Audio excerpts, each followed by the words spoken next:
s'il y a un point focal, le point focal va pouvoir sur ce dossier-là. Si vous avez besoin, en fait, de tout ce qui concerne l'éducation inclusive, on pourra s'en charger. C'est en fait une proposition. Voilà. Donc, s'il y a déjà le suivi et vos actions, là, il faut qu'il y ait, parce que j'ai vu quelque part que ça a été majoré. S'il n'y a pas de suivi aussi en la matière, ça devient plus compliqué. Voilà, les actions que vous menez, qu'il y ait au moins un suivi régulier. Voilà, de temps en temps, on fait un bilan à mi-parcours pour voir qu'est-ce qui a été fait et qu'est-ce qui reste à faire, qu'est-ce qui bloque ce fonctionnement. Là, on essaie toujours de chercher des solutions. Merci beaucoup. Merci. Merci, monsieur le Et Hélène Pignet de la DPPF du Boué, niveau du service de la promotion de l'éducation inclusive, l'éducation des filles et du genre. Je voudrais d'abord remercier les communicateurs pour le brillant travail qui a été présenté. Néanmoins, j'avais une observation qui a déjà été prise en compte par quelqu'un, néanmoins je vais revenir là-dessus. Et j'ai également des questions. La première question s'adresse au premier communicateur, M. Sanou. Elle est relative aux statistiques données. J'ai constaté qu'il y a 15 écoles qui ont été recensées comme mettant en œuvre l'éducation inclusive au niveau du Koué. Mais parmi ces écoles, je ne vois aucun établissement post-primaire ou secondaire ni supérieur. Est-ce à dire qu'à ce niveau, l'éducation inclusive n'est pas effective? L'observation maintenant concerne la cueillette des données même. Est-ce que toutes les directions provinciales au niveau du préscolaire et du primaire ont été prises en compte dans la quête des données? Je pose cette question parce que au niveau du bilan triennal, concernant l'action 2, qui était relative à étendre l'œil à toutes les provinces de la région, il est ressorti que cette action n'a pas été mise en œuvre. Mais au niveau du Koué, elle a été mise en œuvre, mais il est dit que la DP ne l'a pas mise en œuvre. Je pense qu'au niveau du Koué, cette action a été mise en œuvre puisqu'il existe déjà des écoles inclusives dans cette province. Donc peut-être qu'il faut préciser la DPPF dont il s'agit. Maintenant, concernant les actions 8 et 18 également, je pense que l'action 8 était relative à la création d'une cartographie. La DPPF a réalisé cette activité, mais ça ne ressort pas dans le bilan. Et également l'action 18 qui était relative aux subventions accordées aux enfants en situation de handicap. Je pense que les enfants en situation de handicap au niveau du Koué ont bénéficié de cette subvention. Mais c'est la direction régionale du poste primaire et du scolaire qui a géré la question financière. Et je vois que dans le bilan, il ressort que 192 enfants ont été pris en charge. Est-ce qu'il s'agit des enfants du primaire ou ils n'ont pas considéré ceux du primaire qui ont été pris en charge à leur niveau? Je vous remercie. Distingué Dao. Donc, grand merci aux organisateurs et aux communicateurs, et surtout mention spéciale au CCR et conseiller régional Sibiri. Je crois que c'est dû à son implication pleine que le conseil régional se trouve cette année et invité à participer à cette conférence. On dit que c'est la troisième du genre et nous n'avons jamais eu vent de cela. Et certainement, ici est impliqué pour que nous puissions aussi être impliqués. Ce qui est une bonne chose. Maintenant, moi j'ai quelques observations et des suggestions. La première observation, ça concerne la deuxième communication au niveau des différentes actions. Et Madame est pu revenir en précisant certaines actions, mais de façon générale, on constate qu'il y a des actions formulées, il n'y a pas eu d'activité On dit qu'il n'y a pas de contrainte, il n'y a pas non plus de défi. C'est simplement bizarre. Si on s'est fixé, c'est-à-dire on a élaboré une action qu'on veut mener, on n'a pas pu la mener, le fait qu'on n'ait pas pu la mener, ça veut dire déjà ça constitue, c'est des contraintes peut-être qui ont dû faire cela. Et le fait de ne l'avoir pas exécuté doit constituer un défi. On doit s'élancer le défi de devoir l'exécuter dans les échéances à venir. Donc j'ai constaté ça presque partout, qu'on appelle au niveau effectivement de la deuxième communication. Ensuite, la question particulière du Kénédougou, le constat parmi les 3 provinces là, c'est le Kénédougou qui pratiquement, il n'y a pas la mise en œuvre de l'éducation inclusive effective comme ça au Kénédougou. Je voudrais savoir quelles sont les raisons. Est-ce que l'ODDS n'est pas représenté au Kénédougou? Est-ce que c'est dû à ça? Pourtant, on a effectivement des directions provinciales et au niveau du Kénédougou. Donc, je trouve que ce n'est pas du tout intéressant, puisque là, il y a une exclusion dans l'éducation inclusive régionale.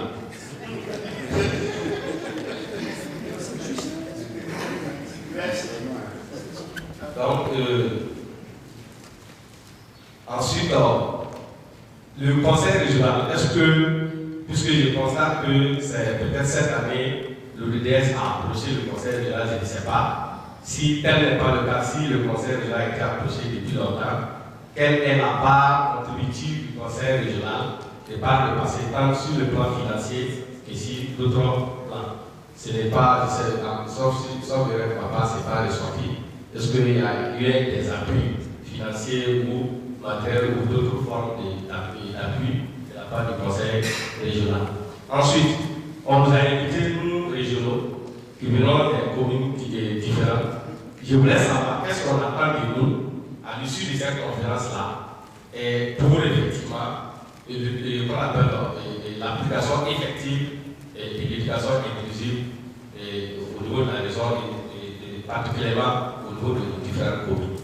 Et comment nous devons nous y prendre pour pouvoir effectivement jouer notre part dans la réussite de cette activité. Merci. Merci, distingué Abdraman. Une des difficultés qui peut bloquer l'éducation inclusive, c'est les cotisations. On a constaté dans nos communes, après les assemblées générales, quand on fixe les cotisations, on n'a jamais entendu parler des enfants vivant avec handicap. Okay. J'aimerais savoir, est-ce que la loi numéro 12 là, est-ce que ce soit les inspections des directeurs d'école et les employés sont informés? Très bien. Et ça, c'était ma première question. La deuxième question, maintenant, je vais rejoindre la sœur et puis M. Guira. C'est par rapport à cette question d'indigence. Qui est indigent et qui ne l'est pas? Parce qu'une fois, lors de 10 sessions de notre conseil, il y a une ligne qui est destinée à des indigents. Maintenant, on se demandait qui est indigent et qui ne l'est pas. Merci. Je pense qu'on avait fini là-bas, mais maintenant lui il est venu, on lui donne la parole et on va prendre un seul après lui, c'est fini.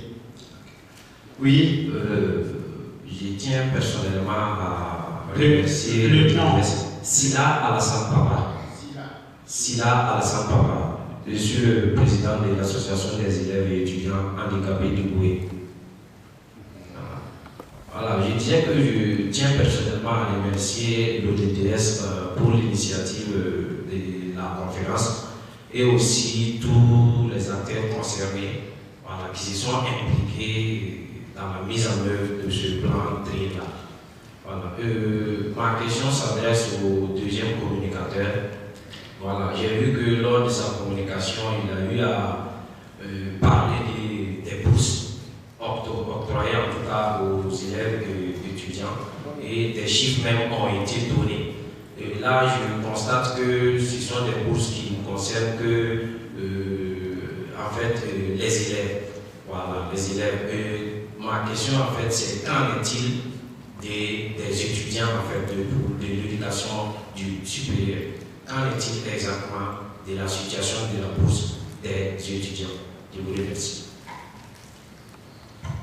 Effectivement, dans l'ordre du deuxième, le nom, Nouril Kambou. Kambou Nouril.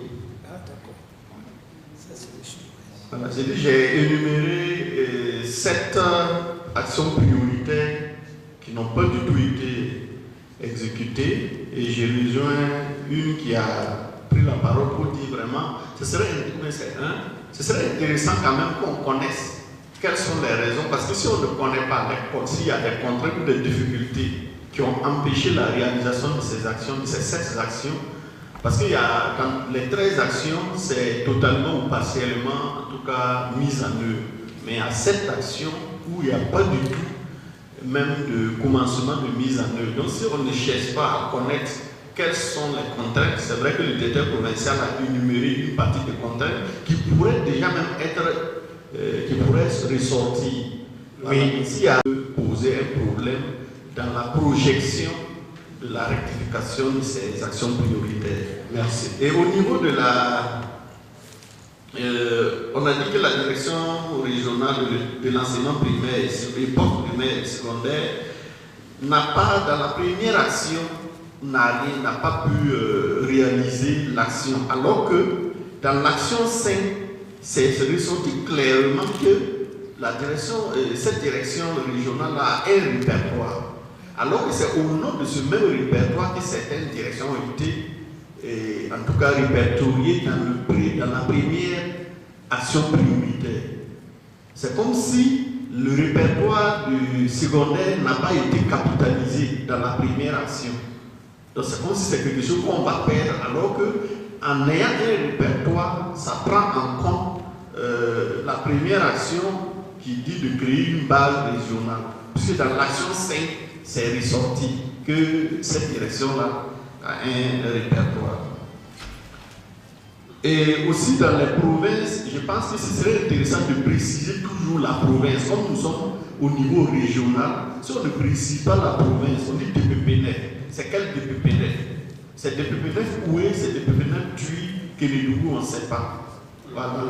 Donc il faut peut-être des précisions à ce niveau. Et enfin, et au niveau des serres, je ne sais pas pourquoi et quels sont les critères d'intervention. Est-ce qu'on a pris en compte toutes les serres ou bien il y avait une serre pilote? Voilà, parce qu'on voit même des actions dans d'autres serres qui ne ressortent pas. Que ce soit des actions du plan et ou des actions même hors plan. Voilà, où par exemple des salles orthopédiques ont été construites mais qui ne ressortent nulle part. Maintenant, je veux savoir est-ce qu'il y a des critères, il y a une seule pilote ou bien comment ça se effectue. Je vous remercie. Merci beaucoup. Et je pense que l'action sociale a réalisé des activités qui ne ressortent pas dans le plan. Et pourquoi? Monsieur le coordinateur Traoré.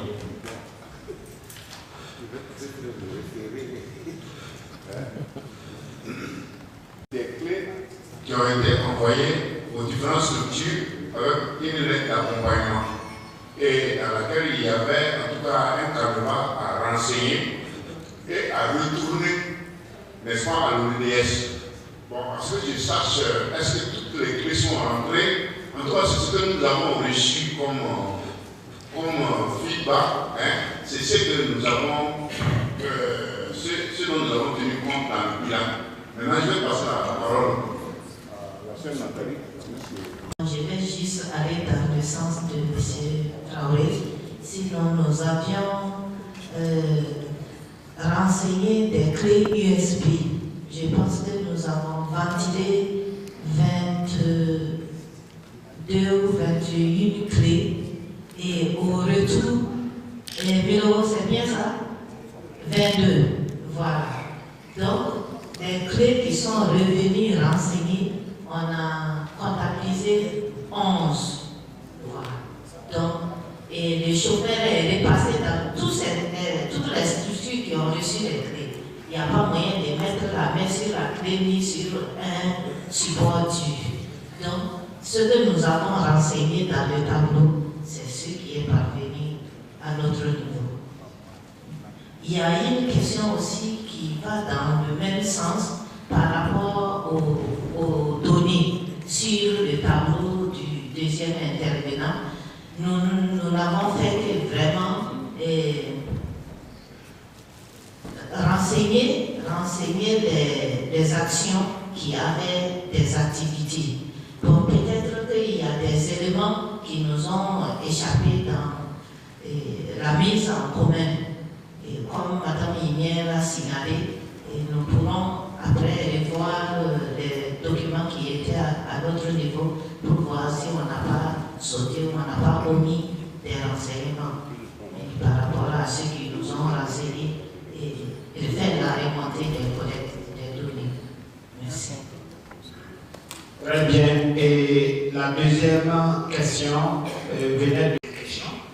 Parce que, en fait, s'il a bien suivi ma communication ce matin, j'ai bel et bien abordé l'état de l'éducation non formelle, notamment dans la province du Kénédou. Parce que j'ai bien dit que dans cette province-là, l'éducation inclusive dans le formel n'est pas pratiquée. Mais il y a quand même, au niveau de l'alphabétisation, il y a quand même des enfants en situation de handicap qui sont formés au niveau de l'alphabétisation. Donc ça veut dire que ce n'est pas dans le formel seulement, dans l'éducation formelle seulement, même le non formel aussi est concerné. Je peux avoir répondu à votre préoccupation. Merci. Je n'ai pas les chiffres à côté, sinon on allait faire les choses à partir, vous allez voir.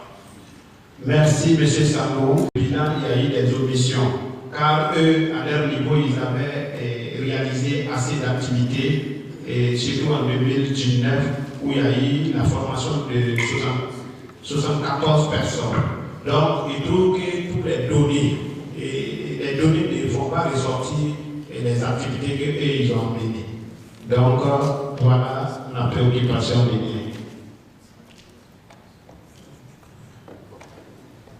Donc, à ce niveau, ma soeur venait juste de dire, ça a été renseigné, que ça reste toujours là-bas. Les gens n'ont qu'à reverser cette clé pour qu'on puisse travailler. Au cas où c'est déjà donné, alors le comité technique va revoir s'ils peuvent, les omissions là, ils vont intégrer ça. Voilà. Donc je pense que, bon, nous allons aller directement à M. Konaté. Car les demandes étaient là. Et parmi ces 1000 demandes, ce n'est qu'une centaine qui ont pu avoir gain de cause. Que faut-il faire à ce niveau? Est-ce qu'il faut-il passer comme l'obtention de la carte d'identité en faisant des subventions? Ou bien qu'est-ce qu'il faut? Donc voilà sa préoccupation. Peut-être tenter d'apporter des réponses à ces questions. Parce que le problème de la carte d'invalidité est un problème un peu complexe. Et je parle sous le contrôle donc, de l'action sociale. Je sais qu'ils doivent être fortement représentés ici. Alors donc, parce que lorsque, comme je vous ai dit, la procédure même d'abord, cela veut dire que ton dossier peut rester quelque part. Parce que s'il n'y a pas un bon suivi, ça peut rester quelque part. Alors donc, si les dossiers, selon les informations que j'ai reçues, si les dossiers là arrivent, bien sûr, si la direction régionale va transmettre forcément avec un bordereau à l'appui. Donc le bordereau, il y a tout dedans. Mais au niveau de la réception, si le système, les cellules n'est pas bien organisé, ça veut dire il y a des documents qui peuvent s'égarer, qui peuvent se perdre.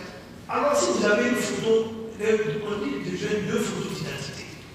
Ça veut dire il semble qu'il y a beaucoup de dossiers qui arrivent donc au niveau du service chargé en fait de la reproduction de ce document. C'est un document très précieux. Donc, le temps même d'abord de traiter ces documents, il arrive parfois Donc, d'où difficile, au moins le traitement, si on veut le faire, ils sont sous-équipés, pour ne pas dire, ils ne sont pas du tout suffisamment équipés. Ça veut dire qu'ils n'ont pas, ils ne disposent pas du matériel adéquat. C'est tout ça là, qui constitue un frein pour la délivrance de ces cartes d'invalidité. Et en plus de cela, il y a également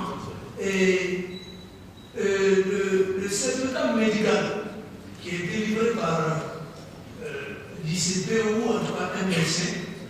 Si ça ne comporte pas de numéro d'enregistrement, et votre dossier peut être rejeté de l'autre côté au niveau du ministère.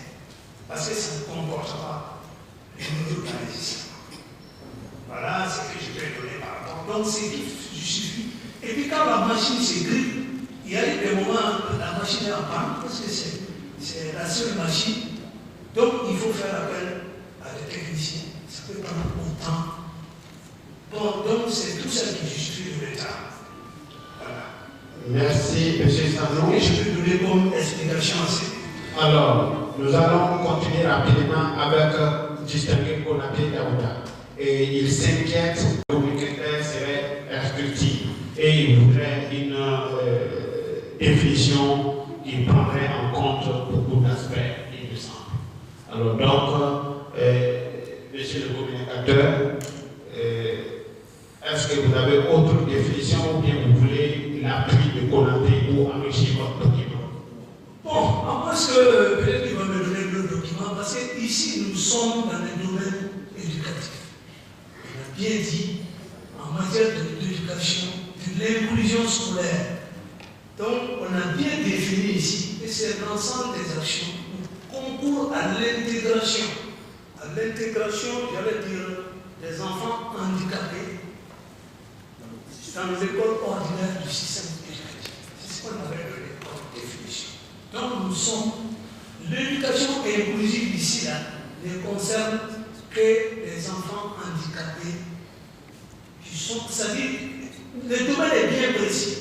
Donc, on ne peut pas sortir hors du domaine et puis donner étant comme vous avez voulu qu'on le fasse.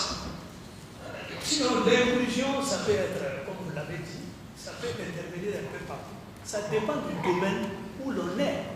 Mais ici, on nous a demandé un travail uniquement, c'est-à-dire ça a été circonscrit, le champ d'action, les champs, en fait, ça a été circonscrit, et pour ne pas déborder la question, en fait.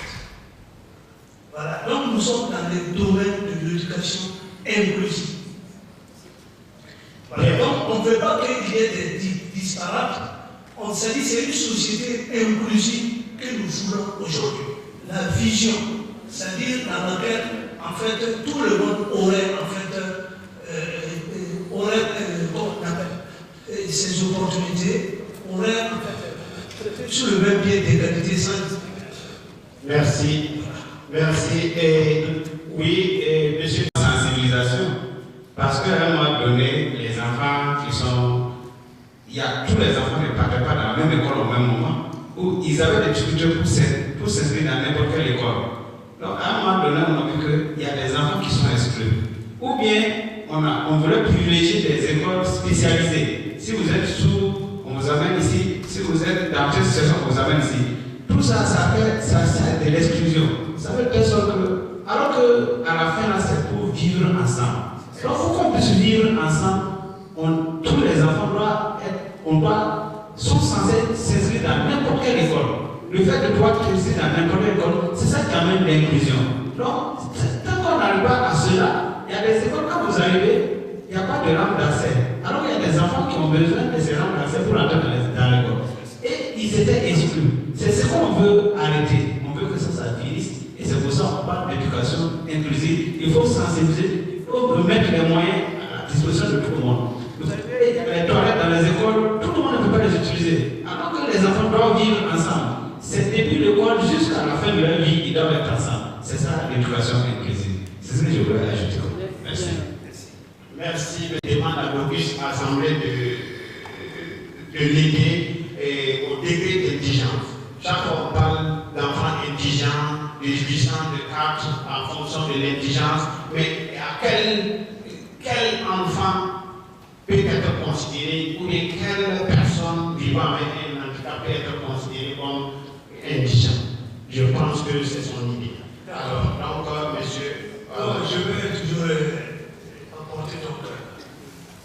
d'éclaircissement à ce point. Parce que la notion d'indigence, il faut la comprendre. Qu'est-ce que c'est que l'indigence? Une personne indigente, en fait, c'est une personne qui n'arrive pas à subvenir à ses besoins élémentaires surtout. C'est les besoins élémentaires là, c'est quoi? Se nourrir, se vêtir, se loger et se soigner. Donc, si quelqu'un qui n'a pas ça, vous voyez qu'on peut déjà le caractériser déjà comme quelqu'un qui est démuni, qui n'a pas vraiment suffisamment de... En tout cas, qui a un problème de main. Donc, maintenant, pour avoir le certificat d'indigence, parce qu'on a dit quelque part, parce que quand vous lisez dans tous les documents, les décrets d'application parlent de la gratuité si vous êtes déclaré indigent. Pour être déclaré indigent, en fait, c'est sur la base des conclusions en fait, de l'action sociale, de l'enquête, une enquête qui est menée pour se rendre compte si vous êtes effectivement indigent. C'est-à-dire c'est un document qu'on ne peut pas avoir ça sur le champ. C'est-à-dire c'est délivré par l'autorité administrative, notamment le maire. Quand vous allez à la mairie, vous demandez, vous dites que vous voulez un certificat d'indigent. Mais on va vous référer à l'action sociale après. Parce qu'automatiquement, on ne peut pas vous le délivrer. Qu'est-ce qui prouve que vous êtes réellement indigent? Voilà. Maintenant, c'est au but de l'enquête maintenant qui va déterminer qu'effectivement, un tel X est effectivement indigent. Et le maire maintenant vous délivre l'attestation qui fait froid. Bon, en fait, il fait froid jusqu'à preuve de contraire. Merci. Et je pense que vous voulez intervenir. Je veux quelque chose là. Parce que la pauvreté, elle n'est pas seulement monétaire. Elle est aussi non monétaire. C'est tout cela qui est important. On veut connaître quels sont les critères. Il y a les critères, la pauvreté monétaire a ses critères. Parce qu'on sait que si tu as un revenu au-dessous d'un certain montant, bon, on sait que vous venez à 41% comme ça qui sont au-dessous du seuil de pauvreté. Mais il y a la pauvreté non monétaire aussi. Est-ce que dans vos enquêtes-là, il y a des critères de la pauvreté non monétaire et les critères de la pauvreté monétaire? Bon, peut-être qu'à ce niveau, si on a des agents de l'action sociale, ils pourront nous éclairer. Par rapport à cette situation, pour dire qu'il y a un décret qui a été signé en 2019, notamment le 11 octobre 2019, qui définit clairement les critères d'indigence sur lesquels on peut se baser pour dire que quelqu'un est indigent au Burkina Faso. Maintenant, je peux dire qu'il y a notamment il y a deux grands critères que je peux vous donner en exemple. Il y a premièrement, on dit qu'une personne est indigente lorsque cette personne est dans une situation d'absence ou d'insuffisance de revenus. Deuxièmement, on peut dire qu'une personne est indigente lorsque cette personne est également dans une situation d'absence ou d'insuffisance d'aide. Et l'identification d'une personne indigente se fait de deux manières. La première manière qui est la manière de routine que nous, travailleurs sociaux, nous faisons. Et la deuxième manière, c'est la manière de masse. Et ça, il faut mettre un comité en place. Et ce comité qui doit être mis en place, il y a un arrêté qui définit les critères de ce comité-là. Voilà. Maintenant, si les gens sont en possession du décret 2019, là, il y a les membres qui composent ce comité-là. Je peux vous lire les membres. Il y a un représentant de la chefferie coutumière. Il y a un représentant de la communauté musulmane, la communauté catholique protestante, le président du conseil villageois de développement, tous sont représentants, un conseiller ou une conseillère municipale, une représentante des femmes, une représentante des jeunes, une représentante de la société civile. Et lorsque le comité va siéger, il y aura maintenant une assemblée générale qui va statuer sur le travail que le comité avait fait. Merci. Merci, madame. Madame vient de nous rassurer que rien n'est fait au hasard. Tout ce que nous avons présenté comme bilan est plutôt provincial que régional. Et il se demande si l'ODDS pensait en tout cas à l'aspect l'aspect régional, puisque les deux provinces, Tui et Kédougou, rien pratiquement n'est sorti sur ça. Je pense que c'est sa première préoccupation. Et deuxième préoccupation,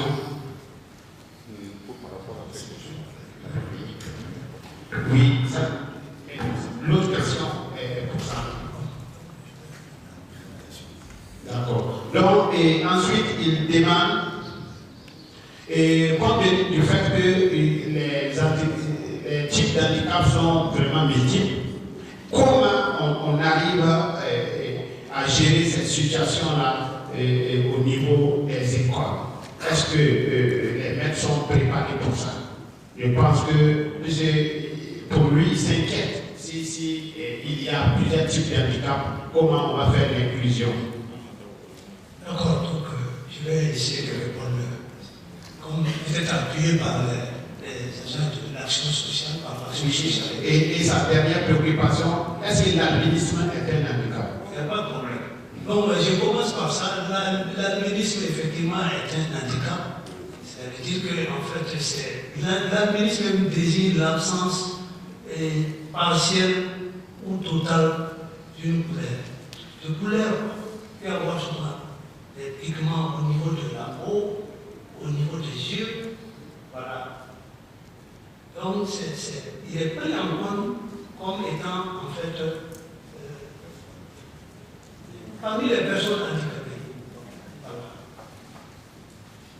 Donc, voilà pourquoi on a dit quelque part que, et pour l'ère d'hébreu, on grossit l'écriture. Quand l'écriture est grossie, donc ça leur permet de voir. Parce qu'il y en a qui ne voient pas bien. Surtout les jours. Bon, il y a quoi d'autre encore? Et le fait que les handicaps sont voilà, parce qu'à ce niveau également, il y a ce qu'on appelle la notion de base, ce qu'ils font, le braille, et puis la langue ici, tout ça permet quand même, ceux qui sont les handicapés, les personnes, les enfants en situation de handicap auditif, et il y a les enfants en situation de handicap aussi visuel. Donc, à travers ces écritures-là, ça leur permet quand même de pouvoir suivre. Voilà. Donc, l'encadrement est vraiment. Mais ça demande à ce que les encadreurs soient suffisamment formés. Parce que si vous avez remarqué quelque chose, et je pense que ça peut être au niveau du plan, il est même dit que la formation même qu'on dispense là, que c'est juste une formation de quelques jours qui ne permet pas, en fait, aux professeurs de pouvoir quand même maîtriser le braille. Ça veut dire que tu ne peux pas maîtriser à travers une formation de 3 jours. Et également le matériel, la formation continue, après ça aussi, ils emportent. Donc voilà, donc on a intérêt à former suffisamment les enseignants. En nombre suffisant. Oui, alors.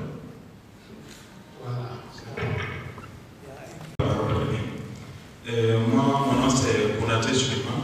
Je suis le délégué chargé des questions de l'albinisme du Koué au niveau du bureau national de l'AVIPA, qui est l'AVIPA par sa définition, qui est l'Association pour l'inclusion des personnes.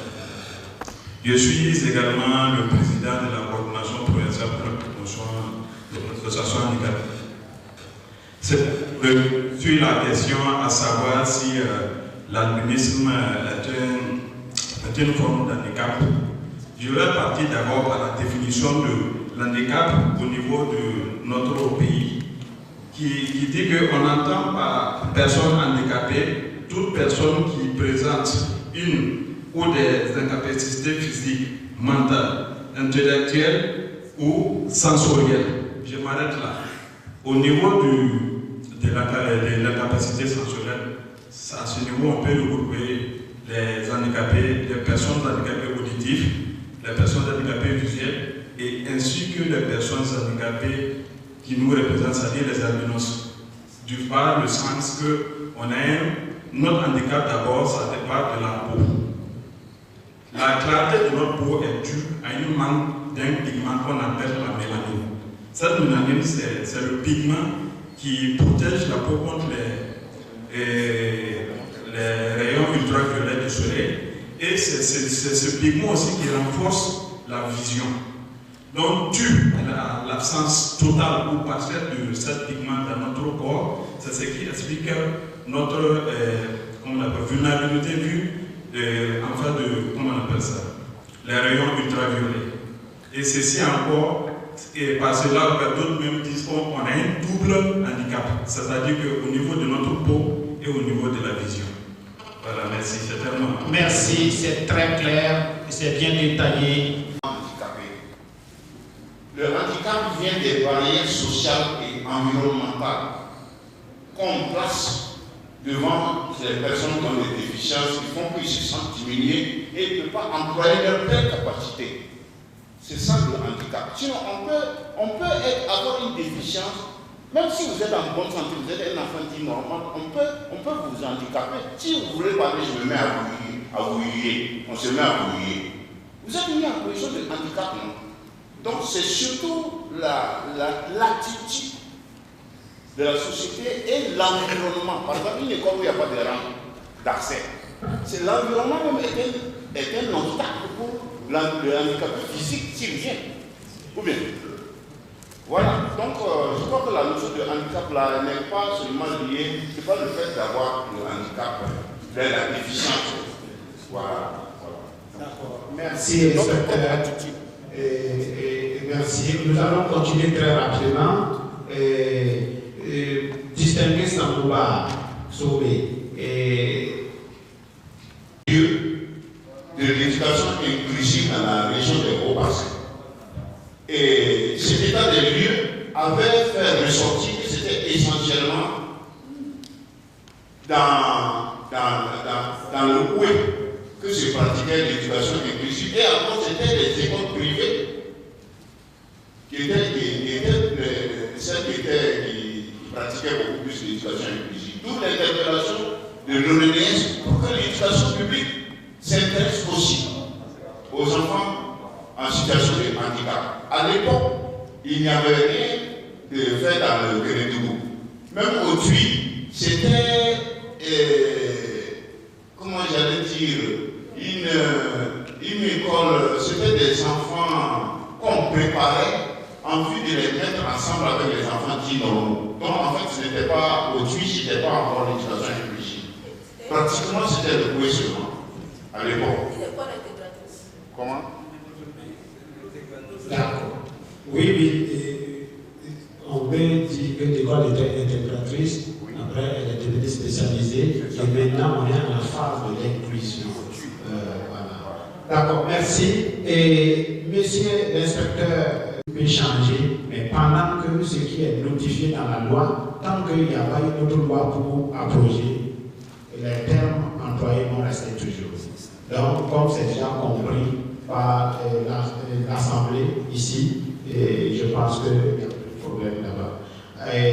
Il demandait est-ce que les enseignants qui sont actuellement enseignants du privé, qui interviennent souvent même dans les écoles publiques, mais qui n'ont pas d'intégration, qu'est-ce qu'on peut faire pour ces enseignants qui dispensent des cours dans l'inclusion, dans les écoles inclusives? C'est-à-dire des enseignants qui maîtrisent des langues des signes, ceux qui maîtrisent les brailles, ceux qui maîtrisent autres formes, voilà, mais qui sont à titre privé. Et qu'est-ce qu'on peut faire pour qu'on les intègre comme des fonctionnaires? D'autres formalités, beaucoup d'autres choses. Mais si c'est un plaidoyer, peut-être que ça peut passer. Merci. Bon, c'est pour dire que il s'agit d'un plan de carrière peut-être pour les enseignants qui font l'éducation inclusive. Moi, je pense que c'est une question qui n'est pas si simple, n'est-ce pas?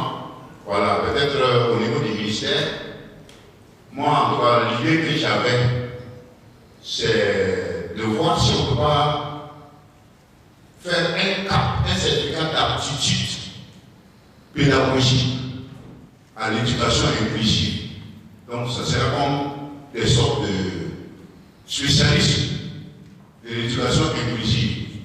Mais en attendant, ça va demander des procédures. Ou bien, il faut d'abord qu'un décret crée ces genres d'examens professionnels-là, et que, bon, on voit maintenant comment les épreuves et tout, et dans quelle catégorie seront placées. Il va falloir nécessairement une modification par rapport au cas ordinaire, et ainsi de suite. Voilà. Donc ça, c'est des perspectives. C'est les anciens qui interviennent dans les privés, ils ne sont pas pris en compte dans le budget national. C'est ça. D'accord. Donc, si on veut résumer cela, la seule chose qu'on peut faire, c'est faire toujours le plaidoirie autour, en échelon supérieur peut-être, pour voir dans quelle mesure on peut penser à ces enseignants-là, qui se battent beaucoup pour nous. Alors donc, et la sœur Rebecca Toé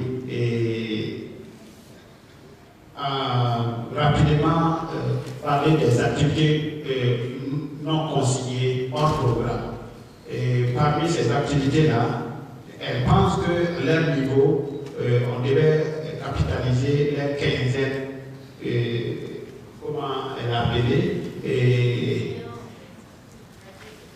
oui. Et donc, ça veut dire qu'elle a parlé elle des petites vidéos, une quinzaine de capsules comme, sur l'inclusion scolaire. On a omis de mettre ça dans les activités non programmées. Donc, ça doit être fait au moment dernier. Donc, le secrétariat, notez ça pour qu'on puisse prendre ça en compte. Bon, elle a aussi pensé à la table ronde au niveau du gouvernement. Elle s'inquiétait comme ce service est carrément administratif. Elle pensait qu'on devait aider en ce sens. Peut-être en préparant des choses pour aller donner là-bas, ou bien bon. Et en guise de réponse, le directeur provincial a trouvé qu'il fallait d'abord qu'on donne ce qu'ils devraient faire au service technique, et ils vont faire le travail, même si le gouvernement va chapeauter, mais le service technique doit faire le travail. Donc, l'ODDS doit orienter ses activités en ce sens. Et en même temps, le conseiller technique pense que même en créant un point focal là-bas, on pouvait encore résoudre le problème.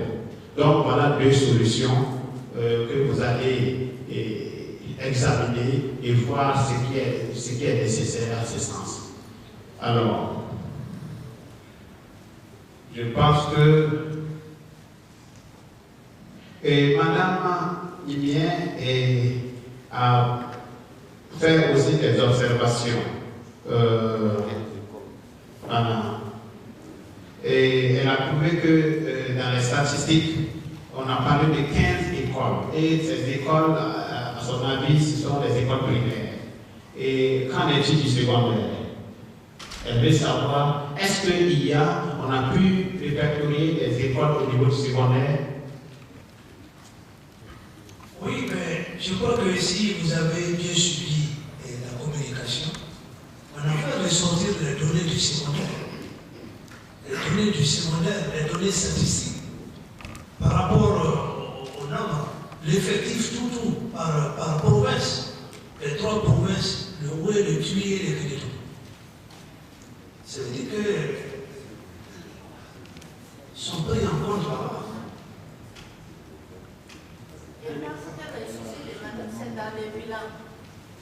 Certainement, peut-être que c'est un bilan.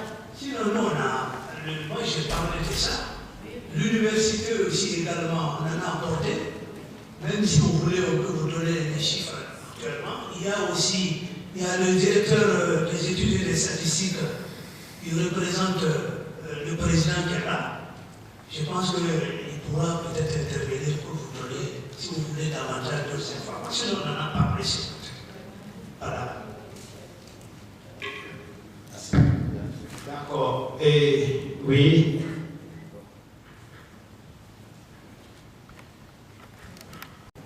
Oui. Et quand dans le puits, et les ressortissants dans le Kénédougou n'ont pas d'école inclusive. Mais au Kénédougou, les écoles accueillent les enfants en situation de handicap léger. Ils n'ont pas d'enseignants formés dans le domaine de l'éducation inclusive. Donc, on ne peut pas déclarer des établissements inclusifs. Notre défi maintenant, c'est la formation des enseignants pour avoir une prise en charge réelle de ces enfants.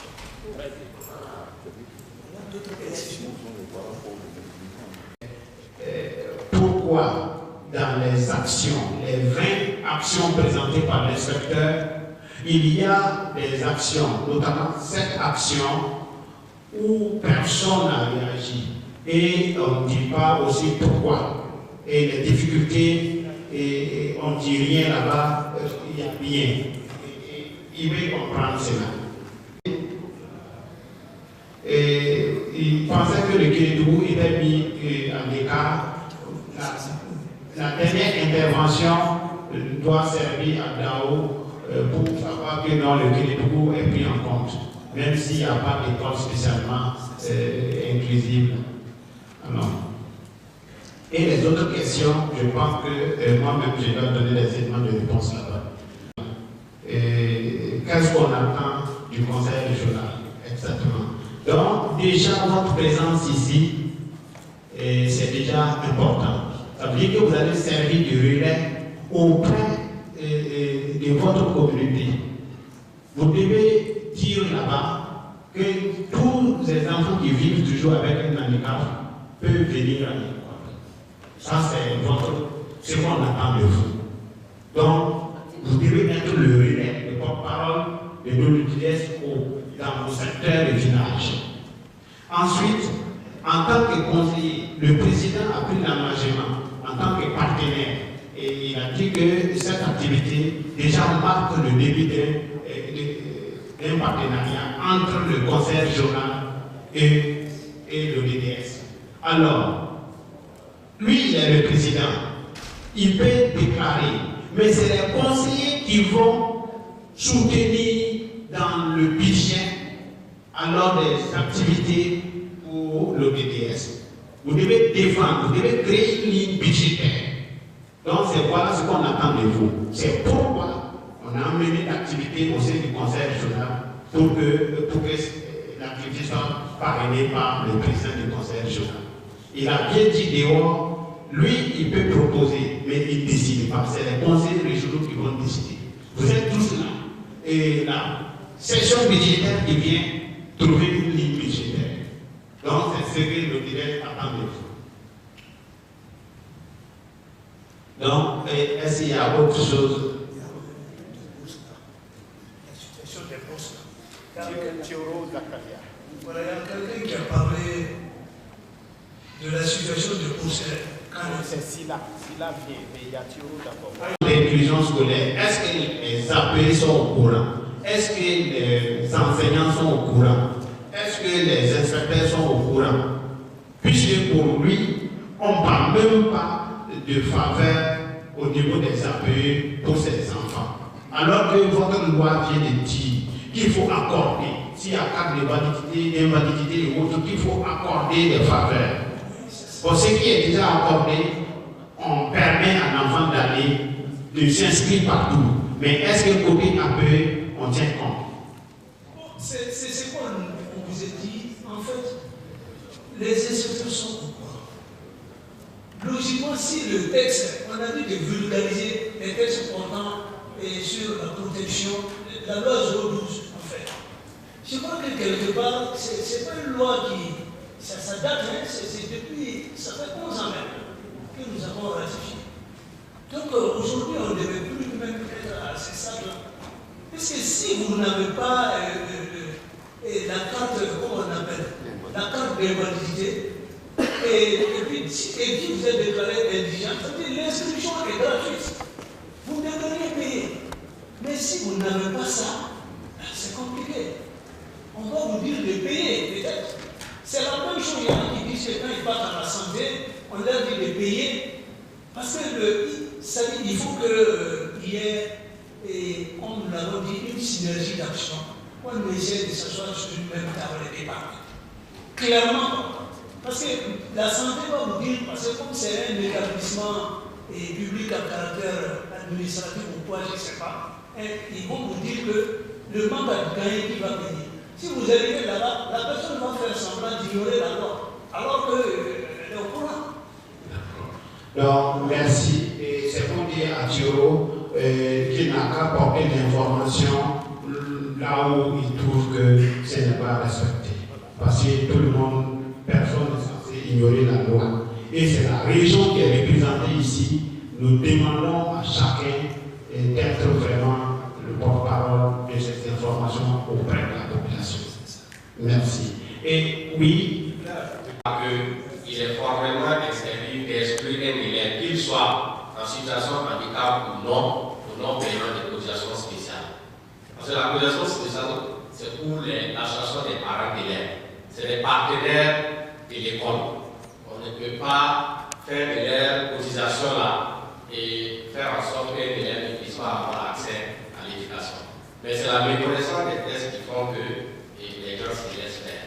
Maintenant, je voulais profiter de cette situation par rapport à la réponse que vous avez donnée. Moi, je ne suis qu'un régional.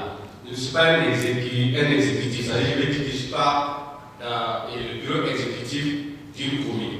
J'aurais souhaité que prochainement, dans ces gens qui rencontrent, que les maires soient invités. Leur voix porte plus. Parce que souvent, nous, on va arriver dans les sessions, on va parler et ça va se limiter là-bas. C'est vrai. Merci pour l'idée. Et les maires qui sont là font. En tout cas, je pense pour les maires, beaucoup ont été touchés. Peut-être ceux du tweet qu'on n'a pas envoyé là-bas. Sinon, je pense que l'ensemble de ceux qu'on pouvait toucher ici dans le pays ont été touchés. Il y a quelqu'un qui a parlé aussi des 8 actions qui n'ont pas été. Voilà, c'est ça. Par rapport à ce point, je pense que dans les actions, il y avait des structures responsables de la mise en œuvre. Donc, si vous voyez que les actions n'ont pas été relevées ou on a mis activités non réalisées, c'est-à-dire il n'y a pas de données n'ont pas remonté. Voilà. Dans les structures qui étaient affectées là, qui devaient mettre l'action en œuvre, n'ont pas de remontée d'éléments. Donc par conséquent, ça explique beaucoup que des colonnes ne sont pas renseignées. C'est tout ça. Alors donc très rapidement, il y a Sila Alassane qui est l'avant-dernier intervenant et il a parlé de bourses qu'il entend qu'on a octroyé des bourses au niveau des élèves du primaire et du post-primaire et secondaire. Alors donc, et au niveau de l'université, la situation est comment? Bon, je vais peut-être, moi je vais me référer à la loi, ce que la loi dit. La loi dit que quand vous êtes une personne handicapée, déclarée indigente, et la bourse, si je ne me rappelle pas très bien de l'article, et que vous êtes automatiquement aussi, vous avez votre bourse. Mais il faut que vous soyez déclaré indigent. Et maintenant, au niveau de l'université, comment ça se passe? Vraiment, je sais. Maintenant, on a la chance. Je crois que le directeur est là, non? L'action sociale. Je crois que l'action. Je peux dire c'est au niveau du primaire, du secondaire, post-primaire aussi. Maintenant, ce qui concerne les bourses à l'université, je pense que c'est en face de la mise la dernière fois. Il disait en tant que tel que dans une situation, il faut que l'élève handicapé, mais les étudiants handicapés fassent une demande express pour que, au sein de l'université, on puisse savoir que c'est une personne porteuse de handicap. Sinon, quand on regarde les moyennes, parce qu'il a eu la chance de participer au prix de l'excellence du président du PASO, étant donné qu'il porte un handicap. Maintenant, malheureusement, il n'a pas été Mais s'il a été pris en compte comme lauréat au prix de l'excellence du président du PASO, c'est parce qu'au niveau de la région ici, les premiers responsables de l'éducation ont dû donner son nom, sinon ce n'est pas évident qu'il avait la moyenne pour être lauréat au niveau national. Mais étant une personne handicapée, il a pu bénéficier de sa bourse. Maintenant, c'était à lui de faire une demande, soit avec une ampliation au niveau du ministère, on peut toujours poursuivre pour que la personne puisse accéder à sa bourse. C'est un peu la situation comme ça. Merci. C'est la loi, en fait, le décret 828 du 21 octobre 2012, en son article 9, qui dit ça. Merci. Tout tourne autour de l'indigence. Il faut qu'on ait vraiment une carte. Parce que c'est pour dire que même si on pense être personne vivant avec un handicap, s'il n'y a pas une indigence, ça veut dire que tu peux aller continuer cette étude tout. Voilà. Alors, merci. Et nous sommes au dernier intervenant. C'est l'inspecteur Kamoukoui. Bon, les 7 actions prioritaires, la sœur a déjà donné des éléments de réponse. Et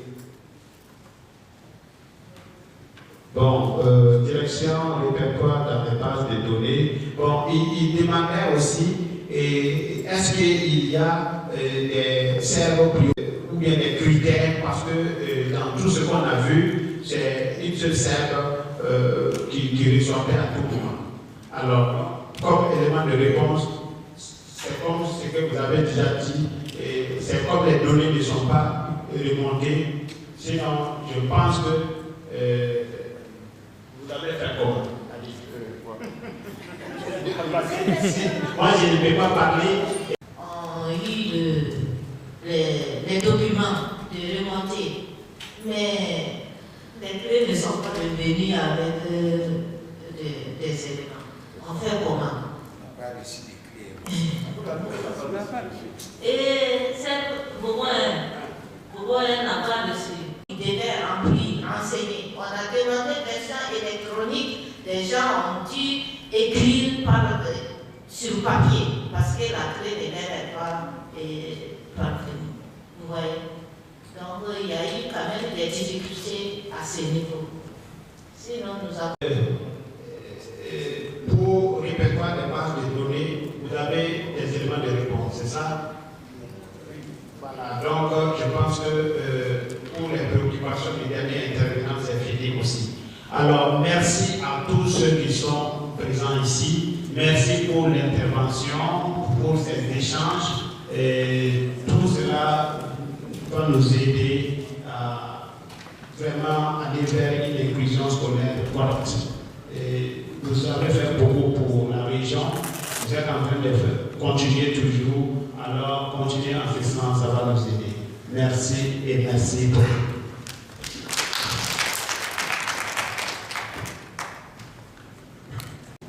Monsieur le conseiller technique du président du conseil régional,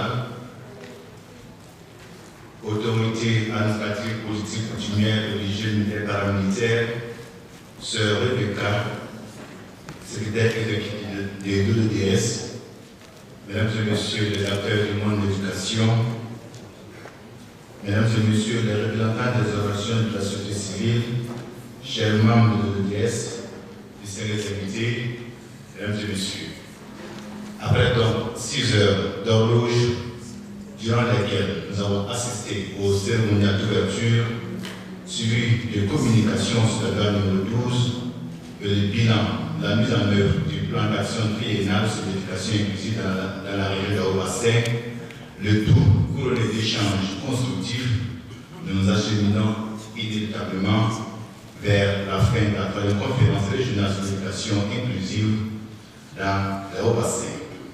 Mais avant le discours de clôture, nous allons une fois de plus faire appel à la sœur Rebecca Doué pour son mot de remerciement. Sœur Doué, je vous prie.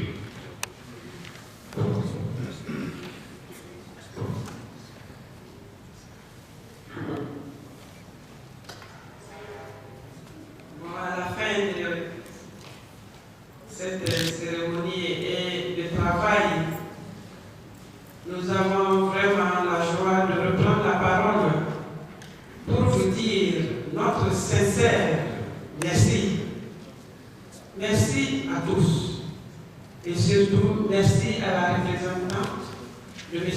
gouverneur et merci aussi aux conseillers techniques du conseil régional et toutes les autorités qui sont présentes parmi nous et les acteurs de l'éducation et des structures.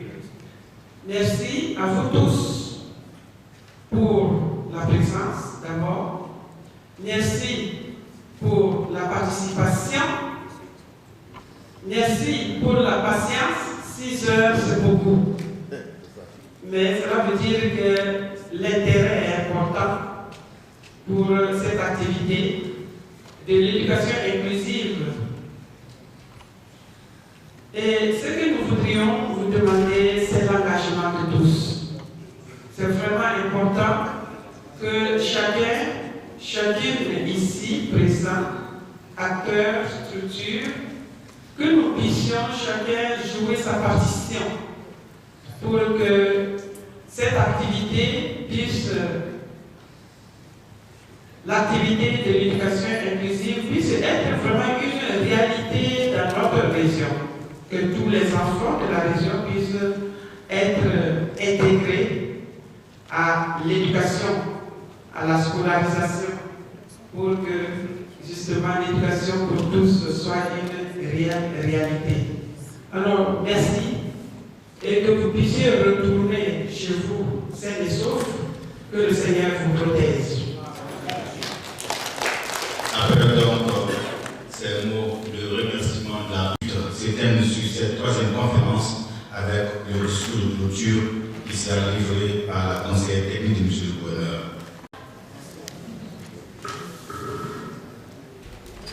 Monsieur le conseiller technique, représentant Monsieur le président du conseil régional des Hauts-Bassins, autorités administratives, politiques, coutumières, religieuses, militaires et paramilitaires, sœurs et Rebecca, secrétaire exécutive de l'EDS, mesdames et messieurs les acteurs du monde de l'éducation, mesdames et messieurs les représentants des organisations de la société civile, chers membres de l'EDS, distingués invités, mesdames et messieurs, bonsoir.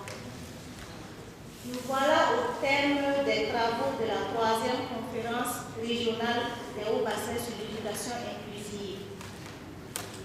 Vos questions et vos suggestions ont été d'une qualité qui a permis d'approfondir et d'enrichir les débats tout en indiquant les perspectives d'action que vous souhaitez voir réalisées pour répondre à vos attentes et aspirations.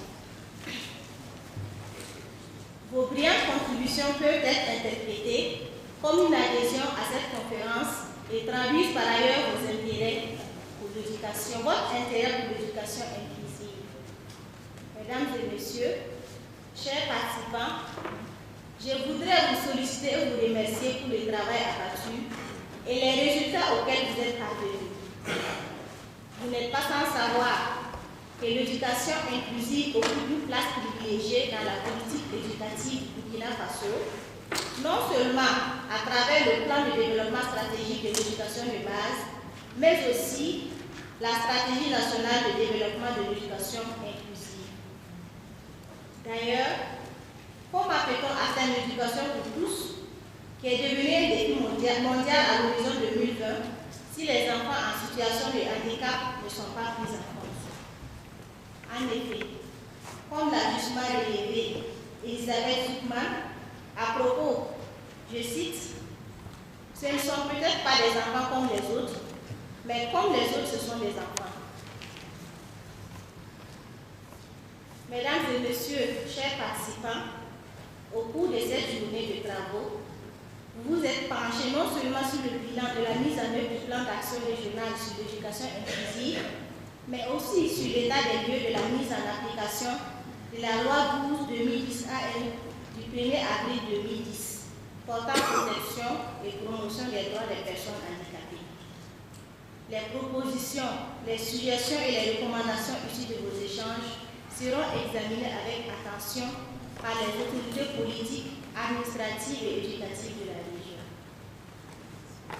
Tout en remerciant une fois de plus l'ODDS et ses partenaires techniques et financiers pour leur précieuse contribution au développement de l'éducation inclusive dans la région des Hauts-Bassins, je déclare au nom de Monsieur le gouverneur de la région des Hauts-Bassins close la 3e conférence régionale sur l'éducation inclusive.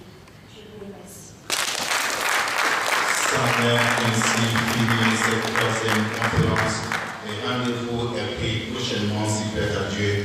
Au revoir et bonne soirée à toutes et à tous. Vous présentez ensuite. D'accord. Je suis le directeur provincial de l'éducation préscolaire primaire et non formelle du Houé et je viens de prendre part à la conférence régionale sur l'éducation inclusive dans les Hauts-Bassins. C'est vraiment avec beaucoup de satisfaction que nous avons suivi des travaux. Nous avons pu voir comment la loi 012 a été mise en œuvre dans notre région, surtout dans notre province. Et il y a des motifs de satisfaction. Le plan triennal aussi s'exécute moyennement bon. C'est vrai qu'il y a des acteurs qui n'ont pas pu réaliser les activités qui lui étaient confiées. Mais selon moi, c'est surtout dû peut-être à leur responsabilité. Et comme je l'ai dit, il y a des actions qu'on doit ramener aux services techniques pour que ces services s'en occupent et les développent au profit de toute la région. Merci. Vous avez M. Bombé Hirelo, conseiller régional du TU. Par rapport à cette journée de la conférence sur l'éducation inclusive, et que nous avons tiré beaucoup d'enseignements par rapport à l'éducation de nos enfants qui sont dans les situations de handicap. C'est une heureuse initiative puisqu'elle va permettre à nous, en tant que conseillers, d'être les relais dans nos régions pour l'éducation inclusive qui n'est toujours pas totalement incluse dans nos régions. L'initiative est à louer et nous saluons les représentants qui ont pu choisir le thème là parce qu'il est d'actualité. Présentement, ça fait partie même du programme présidentiel, ce qui est une bonne initiative. Vraiment, nous félicitons les initiateurs et surtout notre président du conseil régional, assisté de son conseiller régional, camarade Idrissa Coulibaly, à qui je tire le chapeau. Et merci à vous, de la presse, puisque vous relevez l'information. Vous relevez tout ce que nous faisons au niveau de vos bassins. Merci beaucoup pour l'occasion que vous me donnez de pouvoir m'exprimer vraiment vous et à ce micro. Merci beaucoup.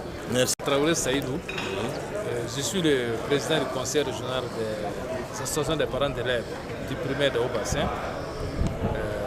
À travers la journée d'aujourd'hui, je suis tellement heureux que vraiment l'organisation pour le développement social du pont, en tout cas à travers avec le partenariat du président du conseil régional et de son conseiller Coulibaly, qu'ils aient vraiment réussi cette journée, vraiment en invitant tous les partenaires de l'éducation pour montrer le bien-être de l'éducation inclusive dans les services d'éducation. Parce que cela contribue beaucoup à démocratiser l'enseignement, à tenir compte de tous ceux qui sont dans la société et à donner la chance de réussite à chacun. Puisque disons que l'handicap, en tout cas nous vivons avec des handicapés et c'est nous-mêmes, et ce sont nos enfants, ce sont nos petits frères et on ne peut pas vivre sans eux.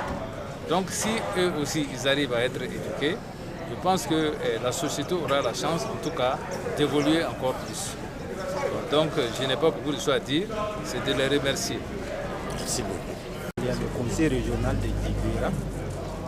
Moi, vraiment, le projet, je suis très confié, je suis très content d'avoir réalisé ce projet. Moi-même, j'ai des petits frères handicapés. Vraiment, ça m'a plaisir. Je n'ai pas beaucoup de mots à dire. Vraiment, s'ils ont eu à inscrire à l'école, même je serais content. Valis Sibiri. Je suis inspecteur de formation, chef de circonscription de Bobo 6. Ici, au niveau de la conférence, en tant que président de commission au niveau du conseil régional, alors nous avons accueilli la conférence avec fierté.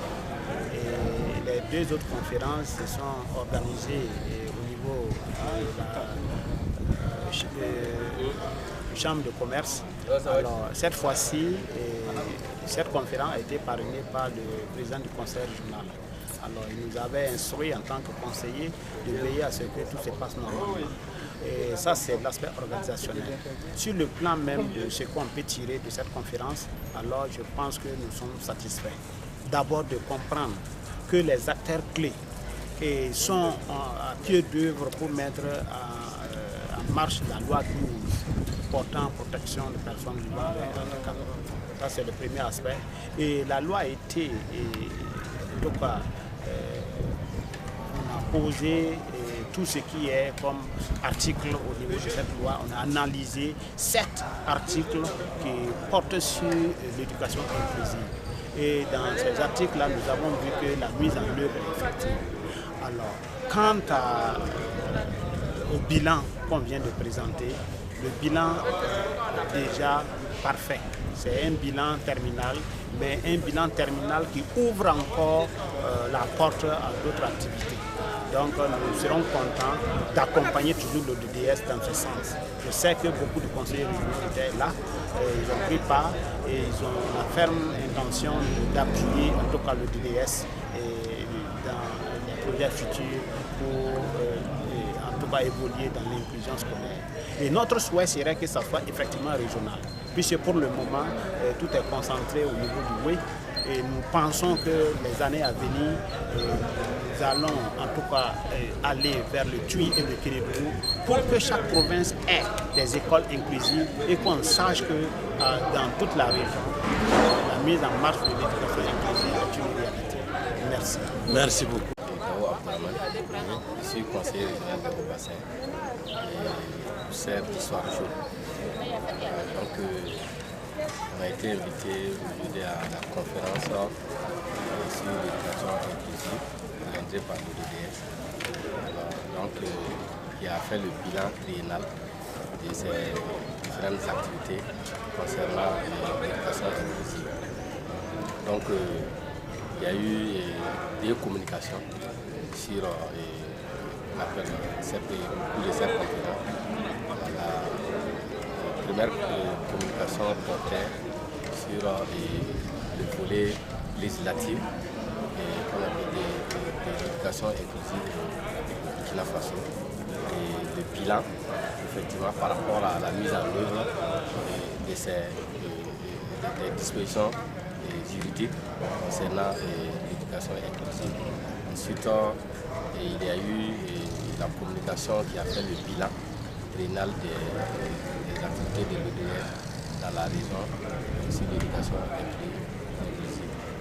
Donc, on a, à travers effectivement cette deux communications, il est ressorti des résultats très positifs, mais alors qui sont disparates de part et d'autre des 3 provinces qui constituent la région au bassin, dû à plusieurs facteurs, puisque l'ODDS c'est la principale organisation qui se donne à fond à cette éducation inclusive.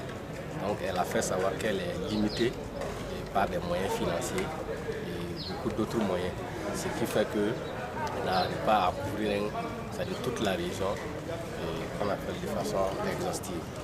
Donc ce qui fait que les statistiques font ressortir une disparité qu'on appelle des résultats de part et d'autre des différentes provinces.